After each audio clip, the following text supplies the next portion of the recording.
Mengapa banyak tokoh-tokoh Alkitab Perjanjian Lama seperti Abraham, Yakub, Elkana, suami Hana, Daud, Salomo yang beristri dan mempunyai banyak gundik, namun mereka bisa dipakai Tuhan luar biasa? Bukankah orang yang hidup dalam dosa Tuhan tidak berkenan? Atau apakah di Perjanjian Lama berpoligami itu bukan dosa? Terima kasih. Poligami itu tetap dosa, baik di dalam Perjanjian Lama, Perjanjian Baru maupun sekarang.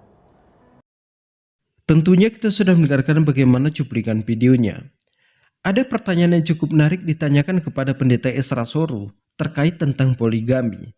Banyak tokoh-tokoh Alkitab di Perjanjian Lama yang berpoligami. Mereka memiliki istri ratusan, gundik ratusan.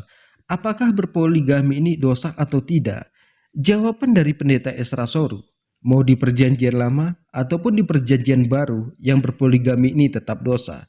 Jadi buat teman-teman di sini, di mana orang Kristen itu selalu menertawakan umat Muslim yang berpoligami. Mereka mengatakan bahwa Islam itu memperbolehkan mempermainkan perempuan. Tapi di sini mereka tidak tahu bagaimana tokoh-tokoh Alkitab di Perjanjian Lama itu memiliki istri itu ratusan, gundik ratusan. Salomo atau Nabi Sulaiman di dalam Islam tercatat di dalam Alkitab memiliki istri 700 dan gundik 300. Masih banyak tokoh-tokoh Alkitab yang lainnya.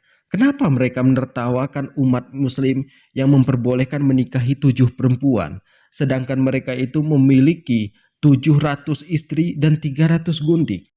Banyak dari mereka yang tidak paham dengan Alkitabnya, yang tidak membaca Alkitabnya, tapi menertawakan kitab suci orang lain. Poligami di dalam Islam itu ada aturannya. Jadi kepada teman-teman di sini, jangan kemana-mana dulu karena kita akan mendengarkan bagaimana selengkapnya penjelasan dari pendeta Esra Soru. Sebelum kita lanjutkan, silakan dukung channel ini dengan cara tekan tombol subscribe-nya, bunyikan tanda loncengnya, dan silakan dibagikan videonya. Selamat menyaksikan. Shalom Pak Esra, dalam Kejadian 2 ayat 24 Tuhan berfirman, "Sebab itu seorang laki-laki akan meninggalkan ayahnya dan ibunya dan bersatu dengan istrinya sehingga keduanya menjadi satu daging." Pertanyaannya, mengapa banyak tokoh-tokoh Alkitab Perjanjian Lama seperti Abraham, Yakub, Elkana, suami Hana, Daud, Salomo yang beristri dan mempunyai banyak gundik, namun mereka bisa dipakai Tuhan luar biasa? Bukankah orang yang hidup dalam dosa Tuhan tidak berkenan? Atau apakah di Perjanjian Lama berpoligami itu bukan dosa? Terima kasih. Poligami itu tetap dosa, baik di dalam Perjanjian Lama, Perjanjian Baru maupun sekarang.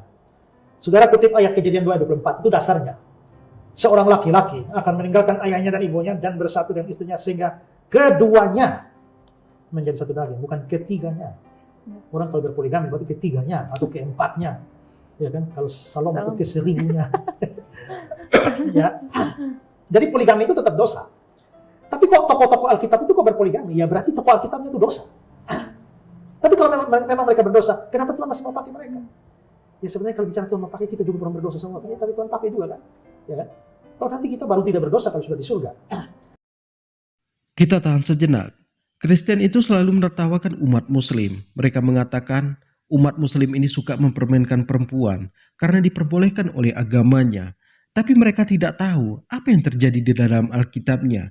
Tokoh-tokoh Alkitab di Perjanjian Lama memiliki istri ratusan, bahkan ribuan, memiliki gundik 300, istri 700, masih banyak tokoh-tokoh Alkitab yang lainnya yang memiliki istri ratusan. Datangnya Islam membatasi hal itu, hanya memperbolehkan 7 istri. Aturan poligami di dalam Islam itu sangat jelas, bukan hanya asal poligami. Kita lanjutkan.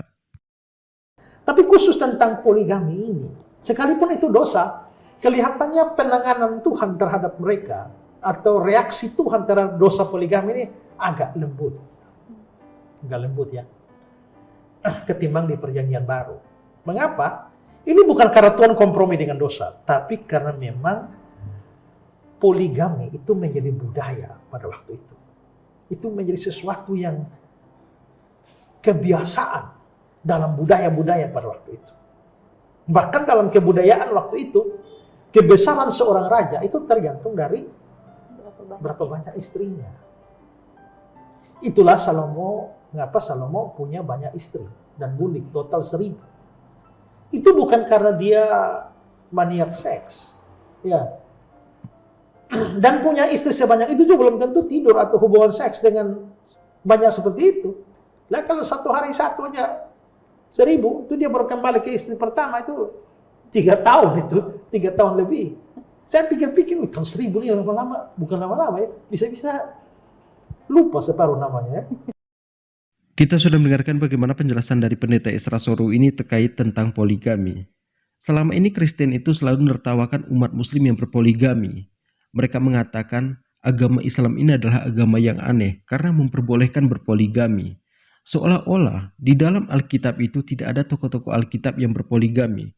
Ini kurangnya pengetahuan mereka tentang kitab sucinya. Yang mereka katakan kitab suci adalah Alkitab. Mereka tidak membacanya dan tidak memahaminya. Tapi kalau mereka membaca dan memahaminya, mereka mungkin cukup sekali membaca itu dan memahaminya, bahkan mereka itu akan berpaling dari agama Kristen. Selama ini banyak orang Kristen meninggalkan agama Kristen itu bukan karena membaca Al-Quran pertamanya, tapi karena mereka itu memahami bagaimana isi Alkitabnya, kemudian membandingkan dengan Al-Quran. Bagaimana pengajaran Al-Quran, bagaimana pengajaran Alkitab, bagaimana ayat-ayat di Al-Quran, bagaimana ayat-ayat di Alkitab. Jadi mereka menertawakan Al-Quran, tapi mereka belum pernah membaca bagaimana Alkitabnya. Mereka hanya mendengarkan apa yang dikatakan oleh pendetanya. Mungkin cukup sekian. Assalamualaikum warahmatullahi wabarakatuh.